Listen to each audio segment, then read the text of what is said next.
Fala, meu povo, e aí, tudo bom com vocês? Sejam todos bem-vindos e bem-vindas ao meu canal Dicas de Excel. Eu sou o professor Leandro Melo e vou te ensinar Excel de uma forma prática e objetiva. Ah, e claro, né? Sem enrolação. E hoje eu vou lhe ensinar a função PROC-V. Mas antes, quero lhe convidar a você a se inscrever nesse canal, deixar seu like e seu comentário, porque é muito importante para nós. E então, sem mais delongas, venha comigo que eu vou mostrar para você agora.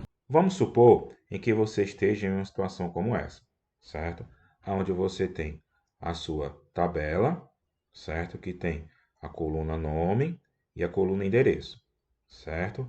Na coluna nome, eu tenho os respectivos nomes das pessoas. E na coluna endereço, tem o nome dos respectivos endereços, certo? Uma pequena observação que eu faço para você. Preste bem atenção. Na coluna A e na coluna B. Nesse caso, essa minha tabela teria quantas colunas? Coluna 1 e coluna 2, ou seja, um total de duas colunas, certo? Grave bem essa informação, duas colunas, certo? Bom, e qual o sentido de usar a função PROC-V? O sentido de usar a função PROC-V é o seguinte, que a partir do momento que, por exemplo, eu digitar aqui Ana, e eu der um Enter, aqui nessa minha célula endereço, vai trazer as informações de Ana. Nesse caso, o endereço de Ana, que mora na rua Antônio Marcos, certo? Então é justamente isso que se utiliza a função PROC-V. E como é que eu faço isso, certo? Eu insiro o sinalzinho de igual, vou escrever a função ou fórmula PROC-V, ó, PROC-V. Veja que ela aparece aqui para você, ó, em azul. Nesse momento, você pode dar dois cliques, que ela já arma para você, certo? Aí, qual o primeiro passo a ser feito, certo?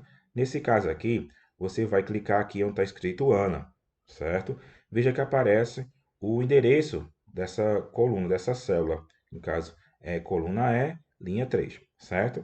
Agora, seguidamente de ponto e vírgula, certo? Qual seria o segundo passo? É você selecionar toda a sua matriz aqui, ó, clicou em nome, segurou e arrastou até embaixo, até aqui. Então está escrito socorro, certo? E qual seria o terceiro passo? Ponto e vírgula, né? E agora, você está lembrado da observação que eu fiz a você na questão da numeração da coluna, coluna 1 e coluna 2? Eu pergunto a você, o endereço está em qual coluna? Coluna 1 ou coluna 2? Nesse caso, o endereço está na coluna de número 2. Você coloca número 2. Ponto e vírgula. Veja que apareceu essa caixinha, escrito verdadeiro e falso. O que eu devo fazer agora, professor? Muito simples. Nesse caso, você sempre procura escolher a opção falso. Por que escolher a opção falsa? Você escolhendo a opção falsa, na hora que você digitar o nome da pessoa, ele vai trazer a correspondência exata e não aproximada, certo? Então, nesse caso aqui, você pode dar dois cliques em falso, certo? E também você pode colocar o parênteses ou não, certo? Nesse caso, eu coloquei o parênteses e agora eu vou dar um Enter.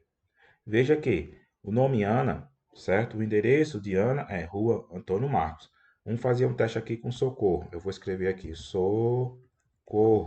Vou dar um Enter e vai trazer o endereço de socorro, que é Rua das Flores. E aí, bacana, não?